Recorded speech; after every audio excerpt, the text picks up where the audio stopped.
Hello, beautiful, amazing, fantastic world, and you, wonderful individual.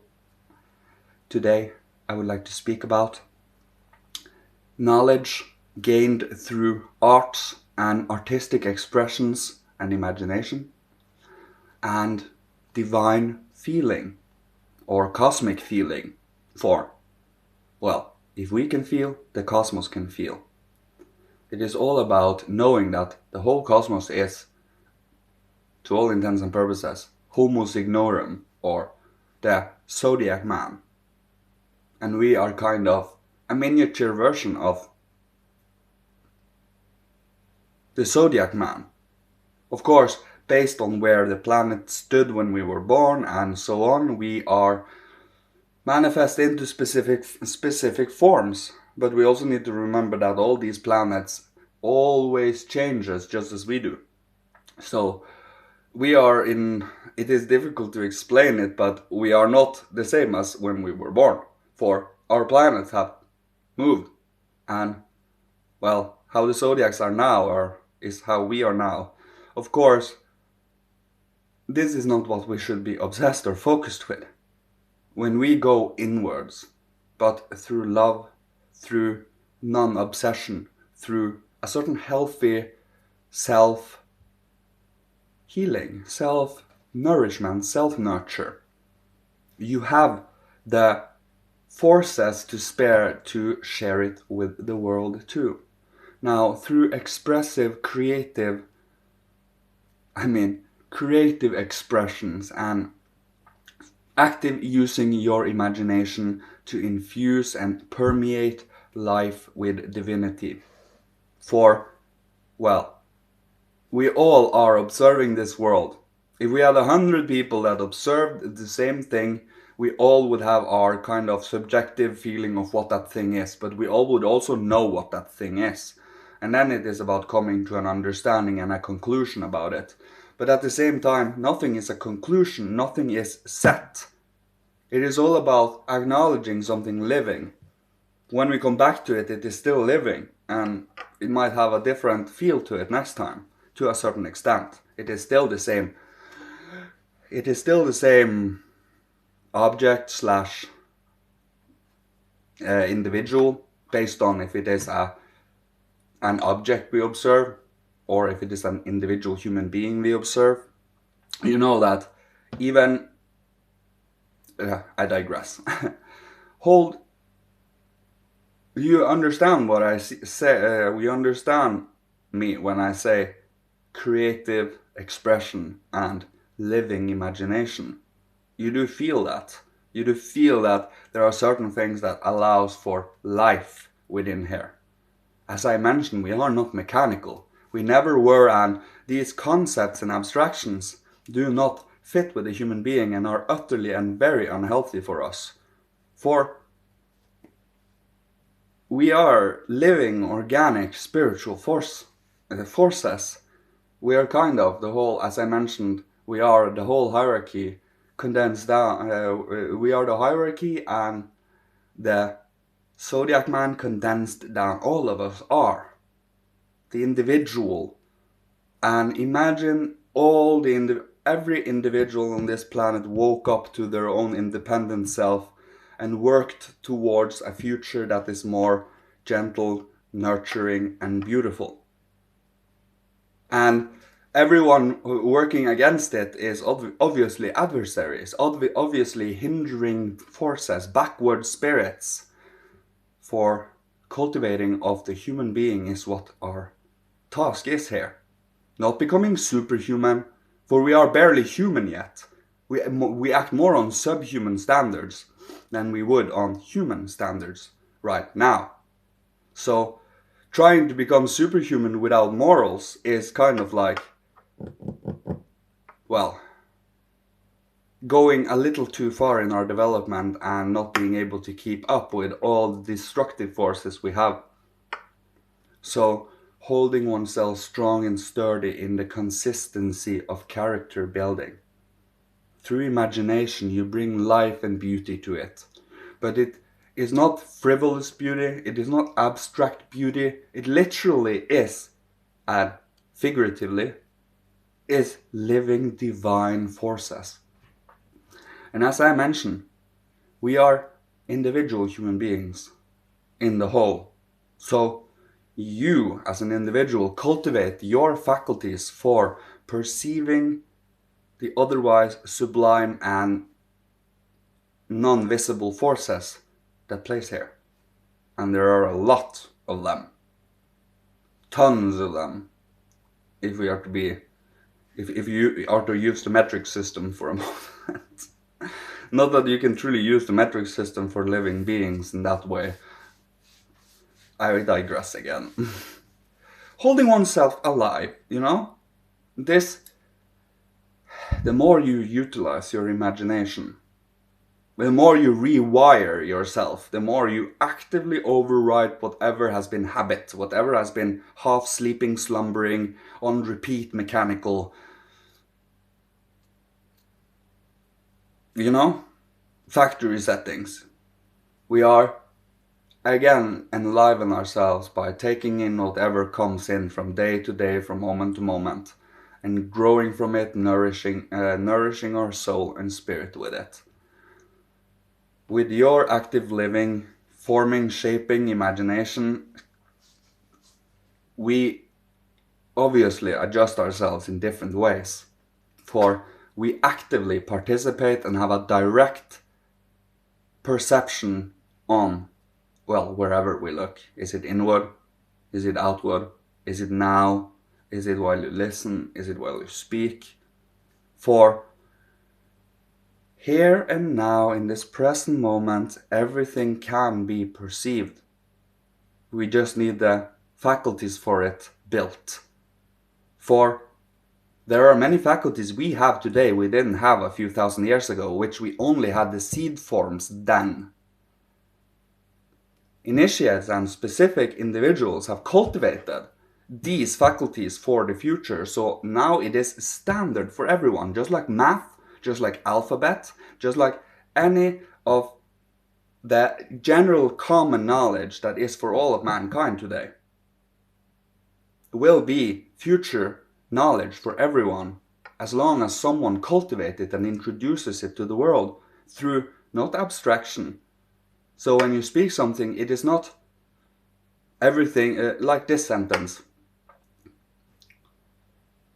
Love one another is an abstract sentence if you do not know what the depth and the substance of it means. How to maneuver, how to act, how to feel, how to think in that moment. That is an abstraction. If it doesn't have any, if you try to go down into the detail of it, and then you only find mist, or a huge conglomeration of everything just collected together in a huge mass, that is abstraction.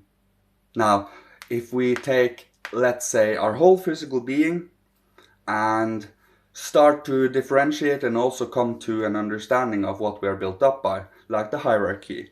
Aries, head, Taurus, larynx, Cancer, breastplate, Gemini, symmetrical, split into Leo, the heart,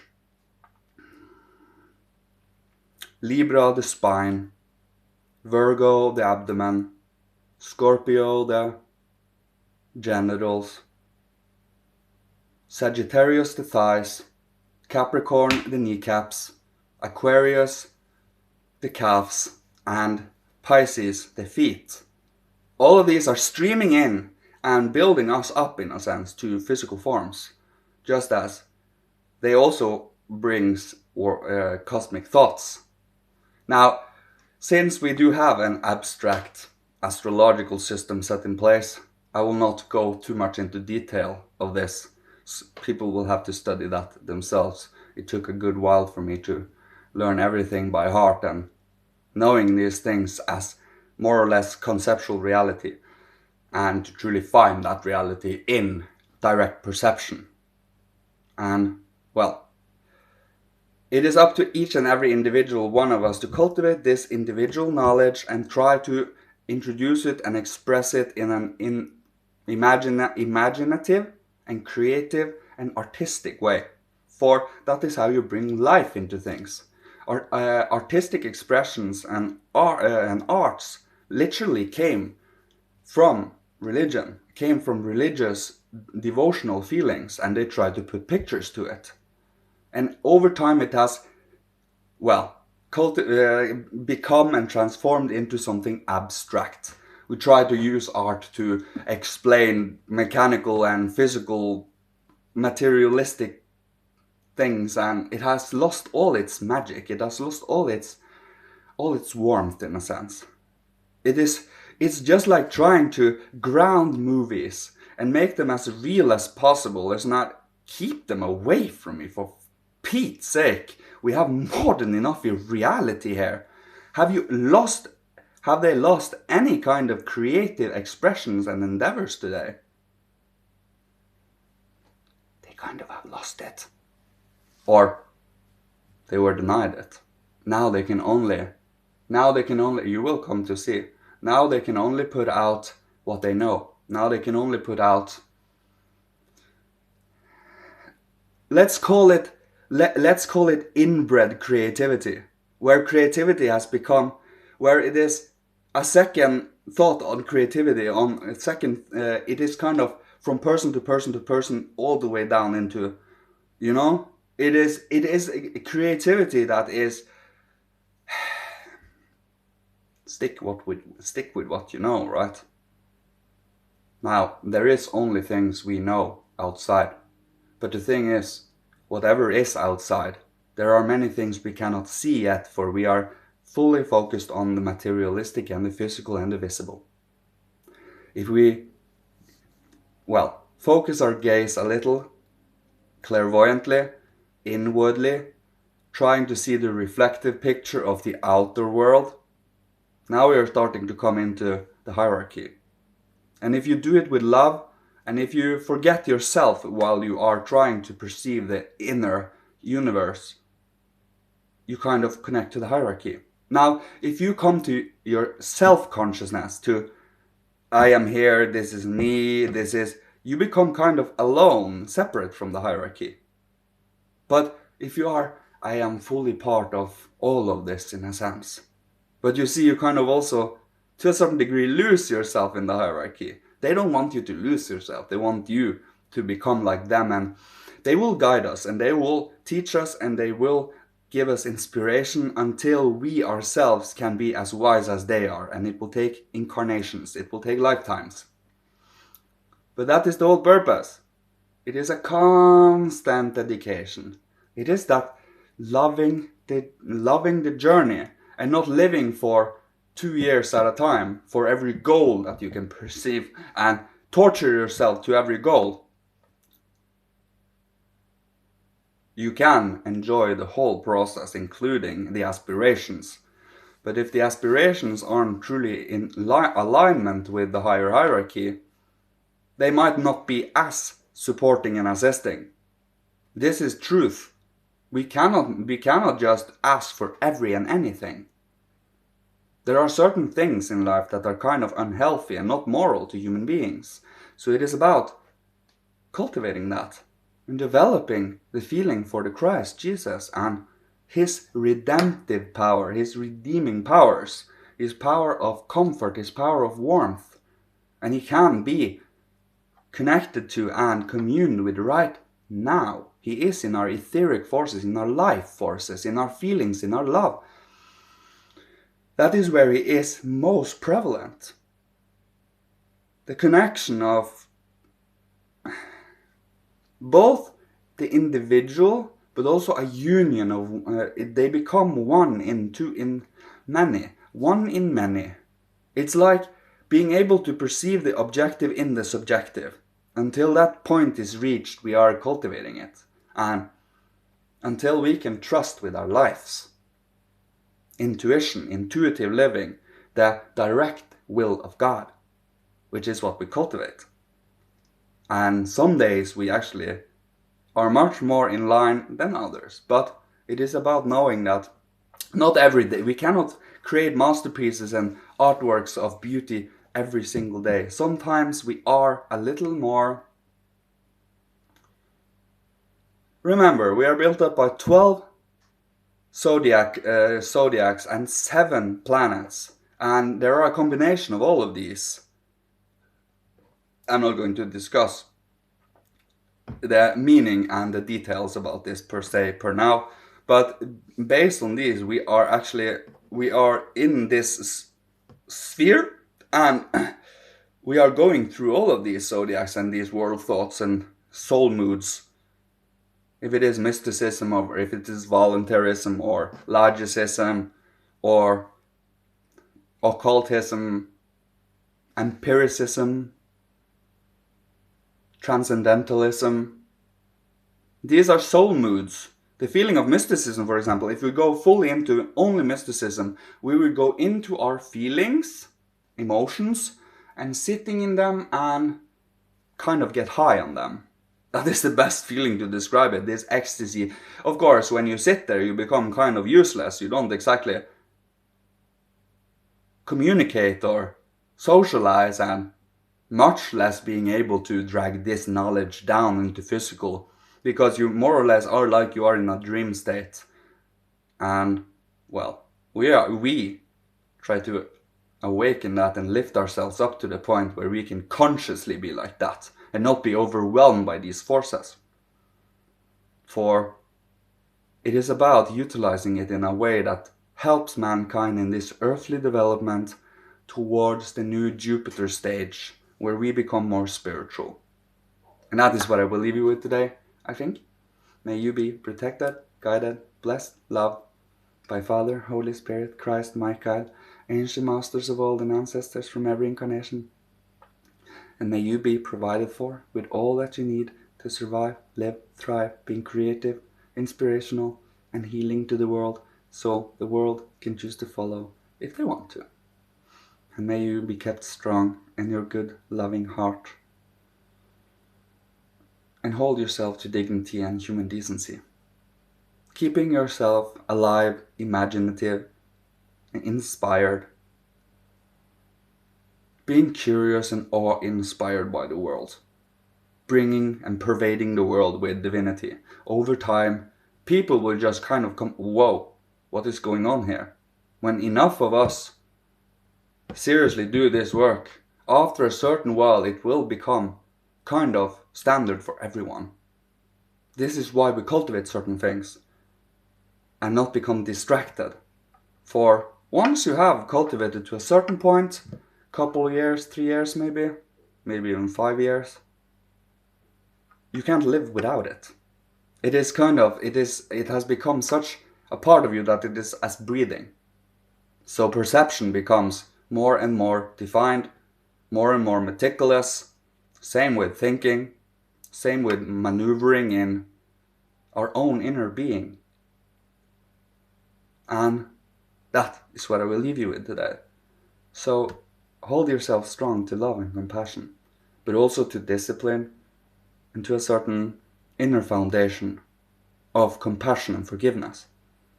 Without them, you hold on to enormous weights that cannot be taken with us when we spiritualize. They cannot. So either you are held down by these weights or you let them go. It is but those two choices, and you can hold on for us until you grind your teeth. But in the end, it only destroys yourself, your own inner being. It won't help anyone. Not this world, not you, not another. It is about being a little objective here too, and that it also does bring karma. And we have no, I don't like to say it, but leave revenge to God. It is kind of, is it in Proverbs? Well, anyways, we have neither the knowledge, nor the insight, nor the understanding to even be able to dish out this justice correctly. God can. The higher worlds can. But patience is required. In Revelation, it is, when will you avenge us, Lord? When will you redeem us? When will you know that feeling? And to bide our time, cultivate and develop. For if none do so, nothing will come, no change will come. And we will sit there complaining about Someone give us change. Someone please give us change. Do you know how silly that is, right? You do know how silly it sounds. When you can give yourself the fire to the stove. So, have that in mind. Reflect on it a little. Be awake, alive. And I know when you listen to me, when you observe me, I am sharing part of what I perceive with you. And that is how you are getting glimpses of certain things I perceive daily. That is my normal state of being. And you can have the same. We cultivate every day, all day, until we take our last breath, until we reach. It has the concept of Valhalla, or dying in the sun, has been a thing since the ancient Indian times. It is, are you dying in battle or are you dying in your sleep? That is the difference, the huge difference. Are you actively making an effort until your last breath, or are you just walking aimlessly? It is a very, very distinct feeling. So, when you come alive to this, that feeling will not anymore be trouble for you. For you actively work towards cultivating so that you will never have that feeling again. For you are always alive. You're always. So you ask a question to the higher worlds, and the higher worlds just might show you. And that is their joy when you have that direct connection to them. It's the best, it's the greatest joy they can have, for now they don't need to bombard you with signs or bombard you with, well, insights from other people. That means you are trying to run away from something, someone else will come. They are not aware of it themselves, but they say something that all of a sudden reminds you of it or something. God is kind of amazing that way. For if you run away from the devil will show up in other people. If you overcome the devil within yourself, there is no difference outside in other people. He's the same being. He just takes over different people in the moment. So holding yourself to that knowledge, knowing that they are not only, pests and such to be destroyed. It cannot be destroyed. We are reincarnating. Let's say we took care of everything that is perceivably evil today. They would incarnate almost immediately. They would barely have any time in the spiritual world and immediately get born again. It will be right back. Nothing has changed, except that maybe you took part in something horrifically cruel and ended up being part of that evil. You see? We do not use evil towards evil. It's either love or nothing. For we create karma for every action we do. No matter if someone did you something bad, you will still get karma for your revenge. Always. So, thank you. Love you. And I'm sorry. Sometimes they come out in a specific way and I love it. I can never truly, fully predict how they're going to come out. That is the joy of it. You have some that is disciplined more strongly, more. Others are more passionately expressional, have a little emotional. Michael is kind of the stoic and calm and clear type. And then you have someone like Raphael, who is more of a gentle, warm, and the healing of God, Raphael, healing of God. And they are very different and distinct from one another, just to use examples. Now, having a cooperation and a harmony and a choir with the hierarchy allows them to sing through you, allows them to feel through you, express through you, so you are participating with them to a certain extent. You are still individual yourself, you're not taking over in any way. They are inspiring you. They are in a higher world, but this higher world is connected to our own inner being in the first place. So, I will leave you with that. That sounds like a much more positive and optimistic way of ending it. So, love you so much. You are beautiful, amazing. Keep on going. God will inspire you. God will guide you. The Christ will bring you warmth. And Michael will give you discipline. And love you. See you later. Thank you so much. Goodbye.